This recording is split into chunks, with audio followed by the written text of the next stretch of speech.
All right, we're back to the record in the Feindel case. Thank you, Giuliani? Judge. Your Honor, I've had an opportunity to speak with the plaintiff. According to the plaintiff, she did not claim the children on her 2012 taxes. So, Defendant. I apologize. So, I'm not sure at this point. All we can do is take the representation of the defendant that she didn't. You can hear it from her directly if you want, but I think that's what you said. You didn't claim them. I'm going to instruct my client then again to try to claim them for 2012. If there is an issue, I want you to file some proof with the court as to why it gets kicked back if it does get kicked back, okay? That having been said, I think both parties are open to the court appointing a new PC since Claudia Schwartz is no longer taking referrals. We will. I am going to go ahead and appoint, because I need a strong parenting coordinator in this case.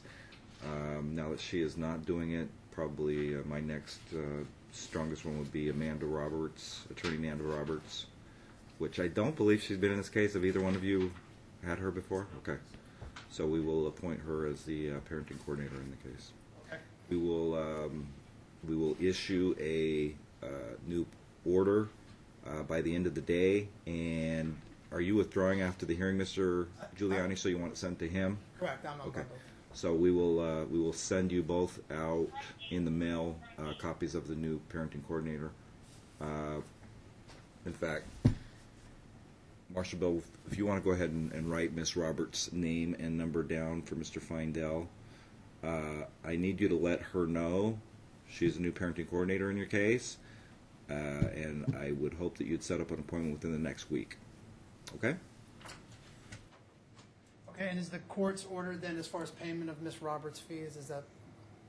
Whatever it was previously with Ms. Schwartz, I recall it was the plaintiff paying subject to reimbursement if in fact it was the defendant, but I'm just going off memory. Isn't that what it was? Right. The same thing that it was for Claudia will be for right. It'll be duplicated, just simply the change. All right, thank you, Judge. No problem. Judge, for clarity, I also put into my motion about the mentioned change in custody that you guys filed on October 23rd, 2013 regarding lack of co-parenting and lack of communication.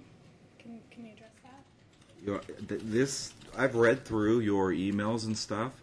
That's not going to elevate to a level of a Rooney standard, which equates to adequate cause for me to modify custody. I mean, it may someday get to that point, but we haven't even gotten to the parenting coordinating services. I don't know. I read through I've read through your Our Family Wizard communications for the last few months. Obviously, the tax thing was an issue. I don't know whether it's true or not. He needed those funds or not, but regardless, it was apparently still an issue.